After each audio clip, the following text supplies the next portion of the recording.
Photosynthesis is the process through which trees and other plant life feed themselves.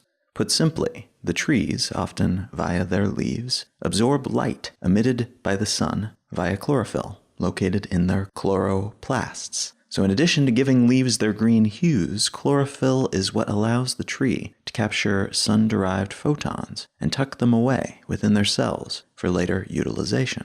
That energy is then used to split water molecules collected by the tree's roots and other surfaces into hydrogen and oxygen. That hydrogen is combined with carbon dioxide in the air, which is there because animals exhale it, which it absorbs through its leaves. And that combination creates sugar, which the tree consumes to survive. It creates their bark, leaves, woody fibers, and so on. That extra leftover oxygen molecule, though only really just a byproduct of this self-serving process that the trees perform to keep themselves growing and spreading and repairing damage inflicted upon them by the weather and by animals, is vital for our atmospheric balance. It keeps our oxygen levels equalized, which is important for we animals who need oxygen if we want to survive. There's a beautiful rhythm in this, the idea that as we exhale, the plants around us inhale, and vice versa. But it's just one of many interconnected systems found in nature, where creatures evolve to take advantage of what other creatures are doing in a multifaceted back and forth and back again competition that over time at least keeps things in an ever-evolving balance. Look in any direction at any resource produced or consumed by any portion of our global ecosystem, and you will find connections of this kind. There are numerous efforts, existing and planned, currently or intending to blanket tree-free areas with carbon sink trees that can absorb, on average, around 48 pounds of CO2 from the atmosphere per year. Old strip mines, fallow croplands, dead or dying towns. These are potential sites of a near-future natural carbon sink, a forest soaking up CO2, helping ameliorate, even just a little, some of the issues that we're currently facing as greenhouse gases distort our norms, causing uncomfortable new realities to take shape as a result of this new imbalance. Which, as solutions go, is pretty cool. And maybe even a little obvious. Why not just plant a bunch of trees to soak up all these emissions that we're trying to get rid of? Seems almost too easy. The trouble here is that trees are an imperfect, if still quite helpful tool in this regard. Trees do soak up CO2 over the course of their lives, but they have a hard limit that they reach at around 40 years old. And after that, as rot begins to set in, they can release some of those gases that they've accumulated back into the air. Some of that carbon is tucked away in the soil, for all intents and purposes buried, either in the microorganisms that live down there or in the organic dead matter that eventually becomes fossil fuels if they stay buried and compressed long enough. But often, these hidden stockpiles of gas will be released due to shifts in the soil or changes in the temperature, as is the case with melting permafrost in newly warmed portions of Russia and Canada today.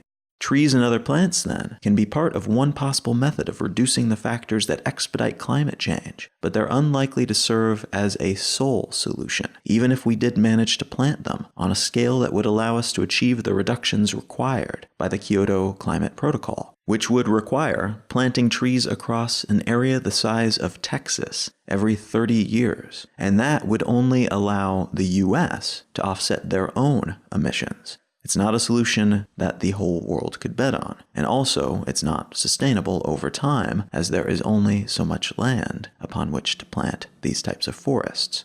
Because of these shortcomings, other methods of carbon capture and sequestration have been proposed and built, ranging from the simple to the massively complex. One of the most popular options, at the moment at least, is some permutation of a method that would allow CO2 to be soaked up at the source, be it a coal power plant or in the air over a peat bog, so those gases could be captured before they become part of the larger atmospheric mix. Those captured gases could then be buried in abandoned gas wells, compressed and stored in containers, or rendered chemically inert and turned into some kind of solid waste material, perhaps making them into something useful, like bricks, in the process.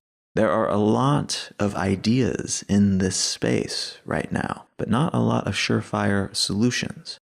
What I want to talk about today is what happens if and when we find something that works, some kind of carbon capture and storage option, or some other method that allows us to ameliorate or utilize these gas emissions in a consistent, sustainable, less harmful way that scales up and helps us reduce the harm that can result from climate change on this scale.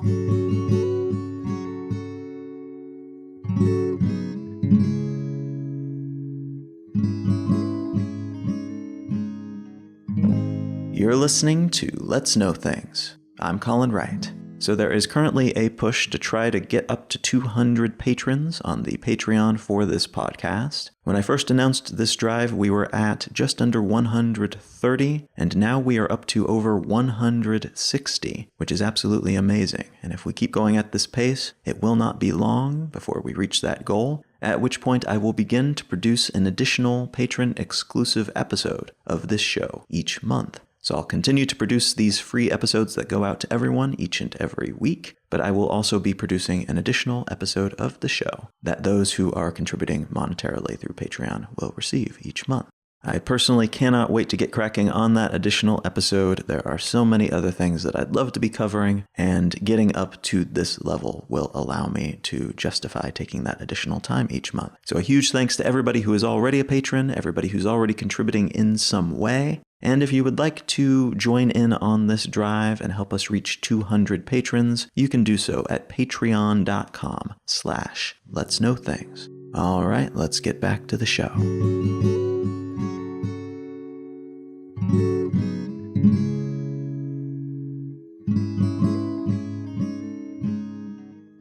The article I'd like to start with today comes from National Geographic, and it's entitled, "Floating Cities Could Ease the World's Housing Crunch," the United Nations says.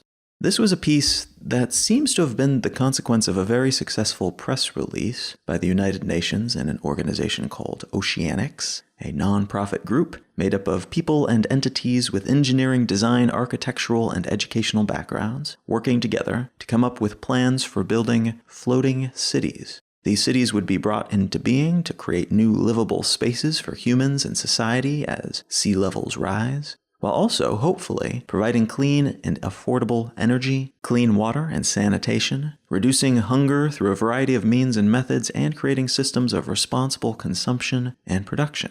Now, I say this seems to have been the consequence of a successful PR campaign, in part because Oceanics' website seems to be, as of the day I'm recording this at least, just an image of a Settlers of Catan board-looking computer-generated image of what purports to be some kind of floating city plan, along with a handful of paragraphs of vague copy, mostly parroting some of the United Nations Sustainable Development Goals. It also links to the official entities that are supposedly involved in some way with this nonprofit, schools and studios and engineering firms. Now, if I sound skeptical, it's because I am. And that's partly because I love the idea of floating cities, of seasteading, as it's sometimes called, of technologies that allow us to build new sorts of closed-loop ecosystems. And as a consequence, I think it's important that I'm even more dubious than usual about these sorts of things to counter that bias. But I'm also holding back my enthusiasm a bit because there's just not a lot to go on here. We do have some info, which was provided to some of the publications that reported on this press release. A couple of paragraphs from Wired magazine do a good job of outlining the project, giving a lot more specifics than the nonprofit's website does. From that piece, quote, "Oceanics City was designed by the renowned Danish architect Bjarke Ingels, along with dozens of experts from institutions like the United Nations and MIT. According to Ingels, who lives in a houseboat himself, residents of the floating city will use 100% renewable energy, eat only plant-based food, produce zero waste, and provide housing affordable to all, not just the rich. Although most cities struggle to hit even a handful of these goals, Ingels and Collins were confident that they could be accomplished in the challenging oceanic environment. At the core of Oceanic's city is a 4.5-acre hexagonal floating platform that is meant to host up to 300 people. These platforms are modular, meaning they can be linked to form larger communities as they tessellate across the surface of the ocean. Each platform will be anchored to the ocean floor using biorock, a material that is harder than concrete and can be grown using minerals found in the ocean, which could make the anchor more secure over time. These anchors might also serve as the seeds of artificial reefs to rejuvenate aquatic ecosystems around the floating city." End quote. There are a lot of good intentions there, and it's notable that Oceanics is run by a man named Mark Collins, who is the co-founder of Blue Frontiers, a seasteading company that intends to build artificial island homes, offices, resorts, and so on, primarily for rich people. And he's also the former Minister of Tourism for French Polynesia, which tells us that this is maybe a project with more credibility than one just slapped together randomly by people who have not been thinking about this issue for a while. But it could also serve as justification for concern, since we haven't seen the well-moneyed version of this dream yet, and almost always the high-end model of a new technology comes first, followed later by more accessible, egalitarian versions of the same, once the quirks and kinks have been worked out and economies of scale have been achieved, lowering the prices on new technologies and manufacturing processes.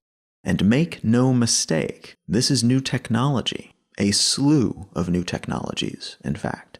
They breeze past this in that article, and in almost every mention of the project that emerged from this press blitz. But this is all new stuff. There are no functioning sea-based cities yet, and that the would-be creators of this project are confident that they can do it is great, but it's also practically meaningless. We do not have 100% renewable energy anywhere in the world, not on a permanent basis at least, as of mid-2019. We do not have many zero-waste sites either, much less in affordable areas. And that's up on land, where things are relatively easy. Trying to do anything atop the ocean, where environmental and weather conditions fluctuate differently, with different extremes and impacts on infrastructure. It's pure salesmanship to claim that we are any closer to this version of a non-standard utopia than we are to having a full-time base that does the same up on the moon.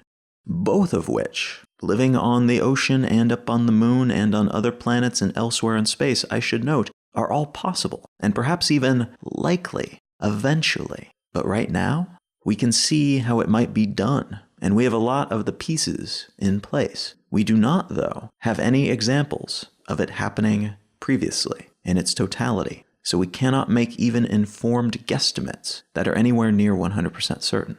There is big potential in this space, though, and if someone, maybe a corporation, maybe a government, or a meta-national entity like the UN, if someone could make it work, it would open up a lot of options, especially if the development is open and accessible, a modular framework upon which others can build rather than a closed system. What that could involve is, instead of trying to build a whole city privately, is instead developing building standards and construction regulations, like you have for buildings, to make sure that what you're constructing, what you're trying to cobble together, does not break under extreme stresses that it might experience.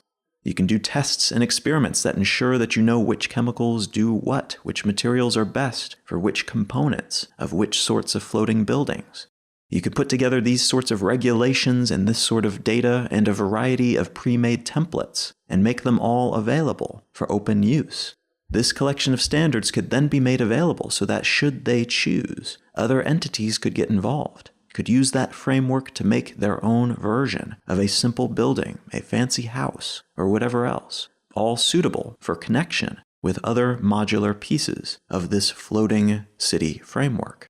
IKEA, for instance, could take that template and start making their own branded modular pieces of floating buildings, of floating gardens, of boat parking spaces, of floating city streets. Apple could make a floating Apple house or a water-based cellular antenna array. Volkswagen could start producing electrical commuter boats, which would interface perfectly with the waterproof charging stations that autonomously park the boat upon arrival and which automatically charge them when they get within range, using the wind and water turbine-charged batteries, which themselves are kept topped up by the many sorts of connected green energy sources. and which then distribute energy as needed to your house, to your boat, to other nearby floating platforms. Maybe for free, or maybe for a small fee, or perhaps based on a floating city-specific credit system that each of your platforms agree to when they connect to each other, building a temporary or permanent neighborhood out on the ocean, but also little micro-economies which can, when necessary, plug into the larger economies of nearby nation-states, or the larger global internet-powered economy, wirelessly.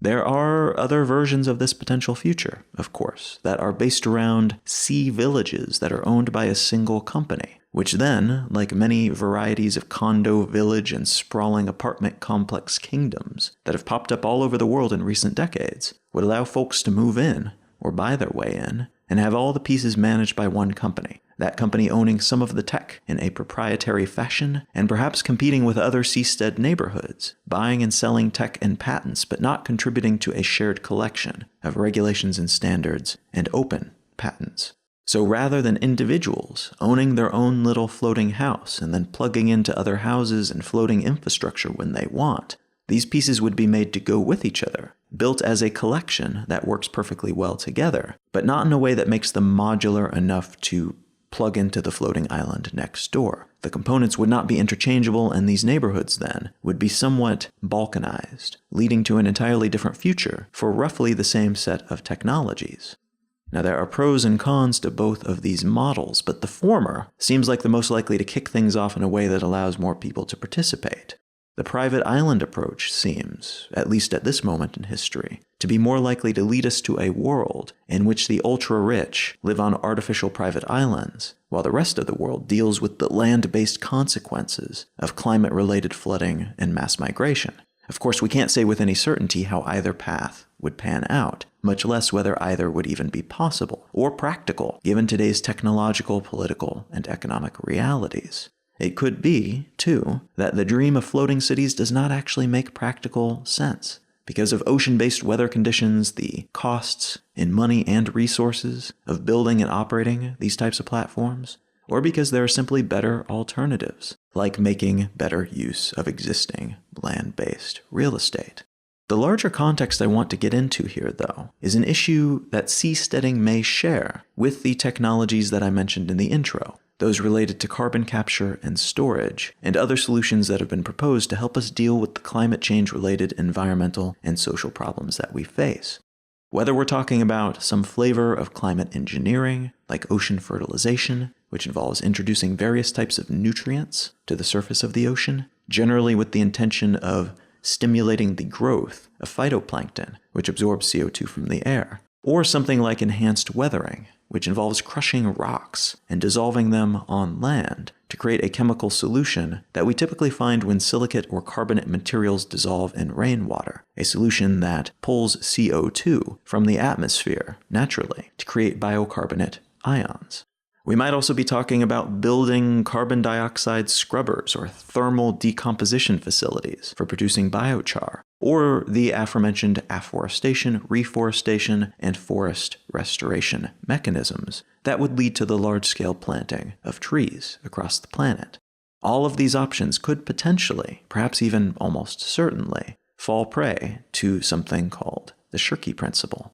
The Shirky Principle is named after the writer and technology and economics thinker, Clay Shirky, who once famously said, quote, "Institutions will try to preserve the problem to which they are the solution," end quote. A fairly well-known example of the Shirky Principle can be found in the world of tax preparation software here in the United States. Companies like H&R Block and TurboTax sell products that make filing one's taxes easier, or at the very least more intuitive, and tens of millions of users utilize their products each year, with the lower-end products costing around $40, but the average expenditure after additional fees costing users over $100 each tax season. In almost every modern U.S. presidential administration, we have seen efforts to simplify taxes, usually by having the IRS use our income information to fill out our returns for us, sending us a piece of paper or even a postcard with that information on it, and then allowing us to either sign off on it or contest it. Either way, it's a radically simpler approach than the one that we face today, which is bogglingly complex to the point where you cannot help but wonder if someone is intentionally trying to punish us with paperwork and unnecessary bureaucratic nonsense. The efforts to simplify these processes, though, every single time are hamstrung by lobbying efforts performed by Intuit, the makers of TurboTax, and H&R Block. These two companies are doing their best to keep taxes as complicated as possible so that more people will be forced to use their products. They are going out of their way and investing a great deal of money to ensure that the problem they are solving for their customers does not go away.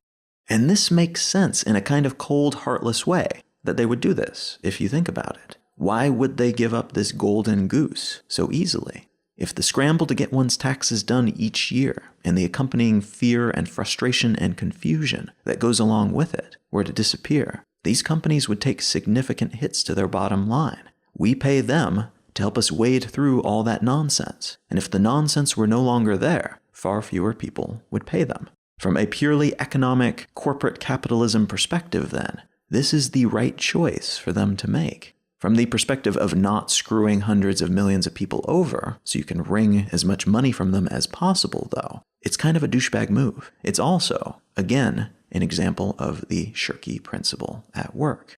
We see similar incentives and outcomes in the world of law enforcement and prisons, where there are perverse incentives in place that encourage law enforcement entities and the operators of prisons to give out a lot of tickets, arrest people as often as possible, and lock people up to keep the prison cells filled. A perverse incentive is an incentive that leads to usually unintended but definitely undesirable results. In this case, many police officers are encouraged to stay busy by having their pay tied to their arrest and ticket numbers. Tying their pay to this type of action encourages them to give out unwarranted tickets, make arrests for smaller and smaller infractions, and to generally levy punishments a lot more frequently than they might do otherwise. Prisons, especially private prisons, but not exclusively private prisons, have similar incentives in that they get paid the most when their cells are full. So this industry will often lobby politicians to pass laws that will lead to more and more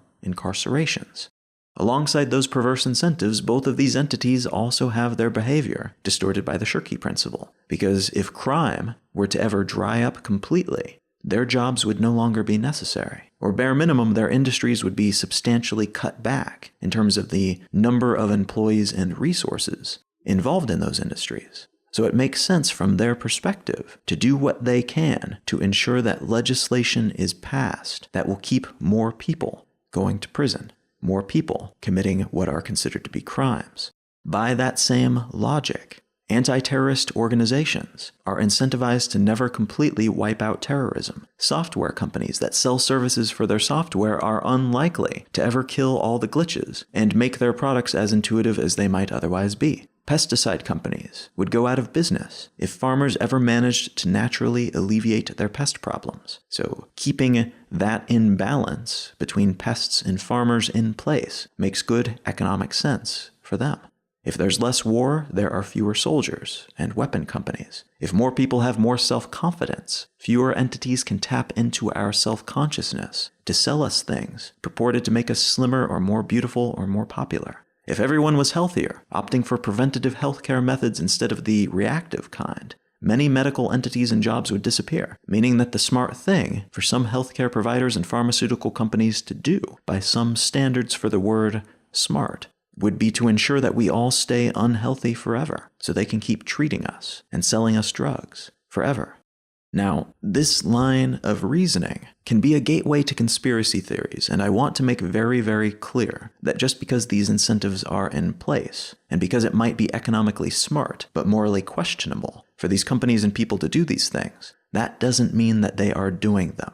It just means that the possibility is there. And that especially within systems like corporations, which alongside a great many benefits also allows individuals to sideline their own personal moral standards for corporate ones, and in many cases being rewarded for doing so, there is a decent chance that this line of reasoning can at least subconsciously influence the decisions that are made by these types of entities. Which brings us back to these floating cities and what incentives the companies working on them might be acting upon.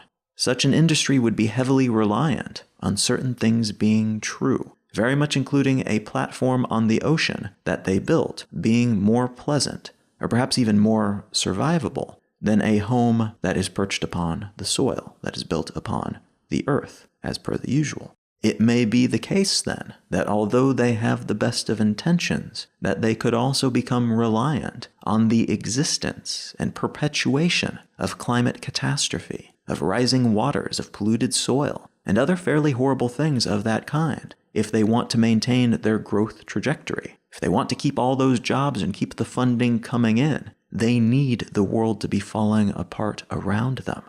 So if some solution were to emerge that helped us stabilize the weather, cease oceanic rise, and maybe even reset the climate clock a bit, would it be in this industry's best interest to lobby against that solution, to spread misinformation, to prevent it from happening, to buy up the relevant patents so that nobody could act upon it, to keep the land, the normal earth upon which most of us live today, from becoming reliably habitable again?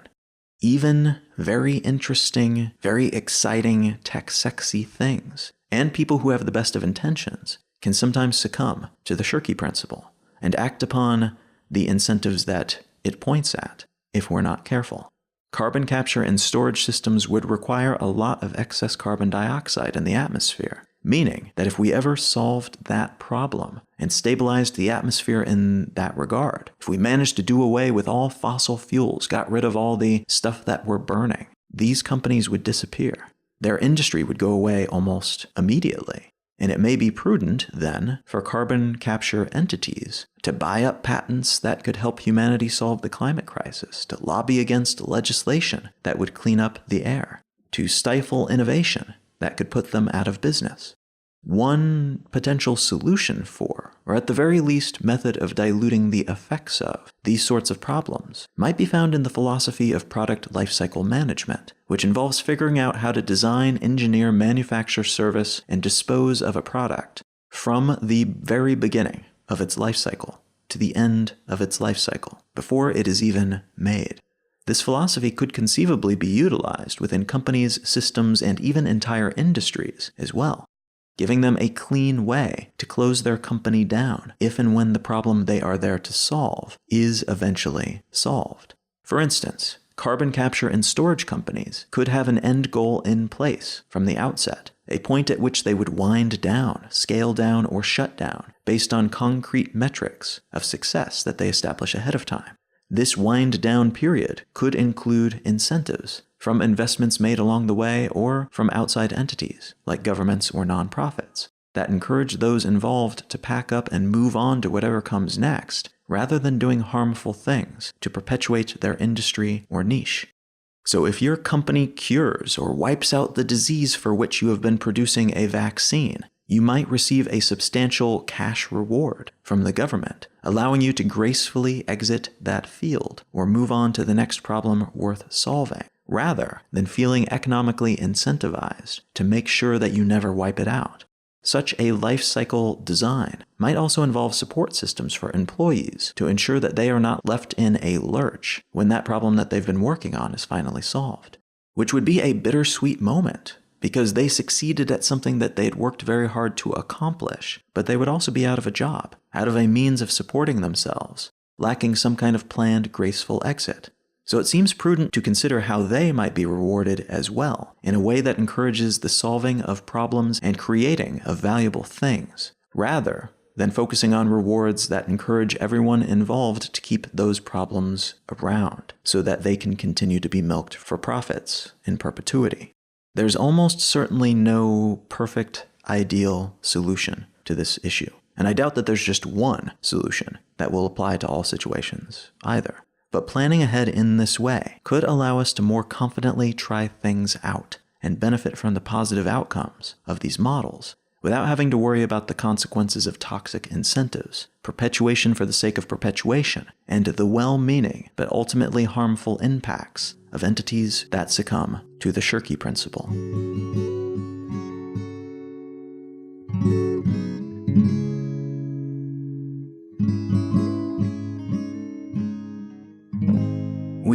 currently trying to get up to 200 patrons on Patreon for this show, at which point I will begin producing an additional episode each month.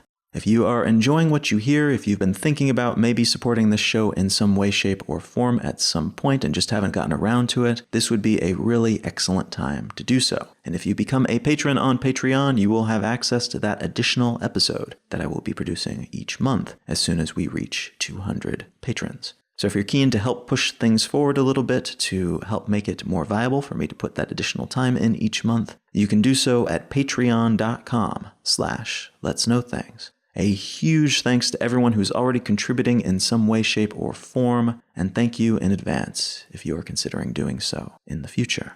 The play that I'd like to recommend today is one that I saw recently here in London, where I'm at the moment. And I usually don't recommend plays, despite loving them, because they are a little bit tricky to see sometimes, because they are locked into a particular location very often. But this is one that is definitely worth checking out if you get the chance. If you find yourself in London, or if you find this play being presented somewhere else wherever you happen to be, it's originally from the Steppenwolf production company in Chicago, and now it is at the National Theatre here in London. But if you see it elsewhere, definitely check it out. The play is called Downstate, and I want to read you the summary of it real quick, and then a couple of additional comments on it. The summary from the website is thus. In downstate Illinois, 4 men convicted of sex crimes against minors share a group home where they live out their lives in the shadow of the offenses they committed.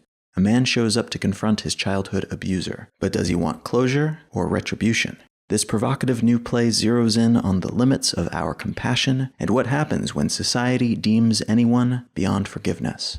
Part of what I loved so much about this play is that it really seemed to exercise my emotions. I found myself empathizing with different people and then finding out something new and then forcefully, dramatically pulling back that empathy and then questioning why I did that. And I don't think I was the only person in the theater who had that experience. The conversation that I heard other people there having afterward indicated that it had been a challenging and difficult subject presented in a way that allowed us to all feel good about having that exercise while also feeling disconcerted about our responses to what was being presented. So the show itself was very, very interesting, but what it causes you to do internally, I think, is the really valuable part here. So if you get the chance, if you find yourself in a city that has a theater presenting the show Downstate, I highly recommend giving it a shot. You can find out more about me and my work at colin.io. You can find my blog at exilelifestyle.com, and you can find the show notes for this episode and every episode of the podcast at letsknowthings.com. You can find a list of tour dates and get tickets, if applicable, for the speaking tour that I'm currently on at becomingtour.com. And you can find my advice column about life at somethoughtsoboutliving.com. Feel free to reach out and say howdy on Twitter or Instagram. I am at Colin is my name, and just Colin Wright on Facebook. Thank you so very much for listening. I am Colin Wright, and I will talk to you again next week.